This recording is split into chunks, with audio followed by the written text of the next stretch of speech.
എറണാകുളം ചമ്പക്കര കനാലിൽ ബാർജ് കുടുങ്ങി. പാലത്തിന്റെ തൂണിലാണ് ബാർജ് ഇടിച്ചത്. ജലഗതാഗതം തടസ്സപ്പെട്ടിരിക്കുകയാണ്. വിശദാംശങ്ങളുമായി നിതിൻ അംബുജൻ ചേരുന്നു കൊച്ചിയിൽ നിന്ന്.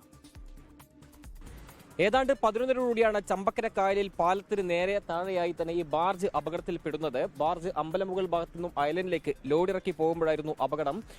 നേരത്തെ പറഞ്ഞ പോലെ തന്നെ ഈ പാലത്തിന് താഴെ ഈ അപകടം സംഭവിക്കുന്നു. നിയന്ത്രണം വിട്ടാണ് ഈ ബാർജ് നേരെ ഇങ്ങോട്ടേക്ക് ഇടിച്ചു കയറിയത്. നേരത്തെ തന്നെ ഈ കാലങ്ങളായി ഈ പ്രദേശവാസികളൊക്കെ തന്നെ ഉയർത്തുന്ന ഏറ്റവും വലിയ ഒരു വിഷയമായിരുന്നു ഈ ചമ്പക്കരയിലെ പഴയ പാലം അത് പൊളിച്ചു നീക്കണമെന്നുള്ളതാണ്. അങ്ങനെ ഈ പൊളിച്ചു നീക്കിയാൽ ജലഗതാഗതം സുഗമമായി തന്നെ മുന്നോട്ട് കൊണ്ടുപോകാൻ സാധിക്കും. എന്തായാലും ഇപ്പോൾ ഈ ജലഗതാഗതം പൂർണ്ണമായും തടസ്സപ്പെട്ടിരിക്കുകയാണ്.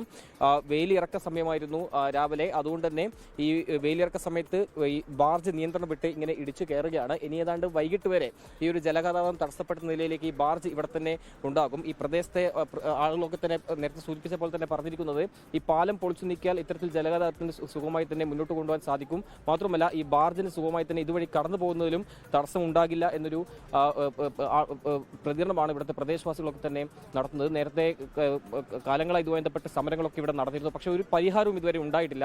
അതുകൊണ്ടാണ് ഇത്തരം ഒരു അപകടം ഇവിടെ തുടർക്കഥയാകുന്നു എന്നുള്ളതാണ് ഇവിടുത്തെ ആളുകളൊക്കെ തന്നെ പറയുന്നത്. പുതിയ പാലം പണിതതിന് ശേഷം ഇത് നീക്കം ചെയ്യാൻ വേണ്ടി പല ആളുകളും ഇതിന്റെ എതിരെ സമരങ്ങളുമായും രാപ്പകൽ വക സമരങ്ങളും നമ്മുടെ ചമ്പക്കര പ്രദേശത്ത് നടത്തുകയുണ്ട്. പക്ഷേ ഇന്ന് വരെയിട്ടും അതിനൊരു നടപടിയുമായി ഇതിന്റെ വകുപ്പ് തല ഉദ്യോഗസ്ഥർ ഒരു നീക്കുപോക്കും ഉണ്ടായിട്ടില്ല. പക്ഷേ ഇങ്ങനെ പോയാൽ ജനങ്ങളുടെ പങ്കാളിത്തത്തോടുകൂടി വളരെ ശക്തമായ ഒരു പ്രതിഷേധം സംഘടിപ്പിക്കുവാനുള്ള തീരുമാനവുമായിട്ടാണ് ആളുകൾ കൗൺസിലർമാരായ ഞങ്ങളോട് ആവശ്യപ്പെട്ടിരിക്കുന്നത്. ഇതിപ്പോ വൈകിട്ട് വരെ ഇങ്ങനെ കിടക്കേണ്ടി വരുമല്ലോ. ഏകദേശം ഇന്ന് നല്ല രീതിയിൽ ഈ പുഴയുടെ തീരത്ത് വെള്ളം കയറിയെങ്കിൽ മാത്രമേ ഇതിനൊരു അനക്കം സംഭവിക്കാനുള്ളൂ. കാരണം ഏകദേശം 1 മീറ്ററോളം ഇതിന്റെ ഫ്രണ്ട് ഭാഗം മുൻവശം അടിയിലോട്ട് കയറിയിട്ടുണ്ടെന്നാണ് ആള് പറയുന്നത്. എന്തായാലും ഇവിടെ വെള്ളം വീർന്നെങ്കിൽ മാത്രമേ ഇതിനൊരു അനക്കം സംഭവിക്കുള്ളൂ. നിലവിൽ ഇപ്പോൾ ലോഡിറക്കി തിരികെ ഐലൻഡിലേക്ക് പോകുമ്പോഴാണ് ഈ അപകടം സംഭവിച്ചത്. എന്തായാലും വൈകിട്ട് വരെ ഈ ഒരു ജലഗതാഗതം ഇത്തരത്തിൽ തടസ്സപ്പെടുന്ന ഒരു സാഹചര്യമാകും ചമ്പക്കരയിൽ ഉണ്ടാവുക. കൊച്ചിയിൽ നിന്ന് VS രാഹുലിനൊപ്പം നിതിൻ അംബുജൻ, 24.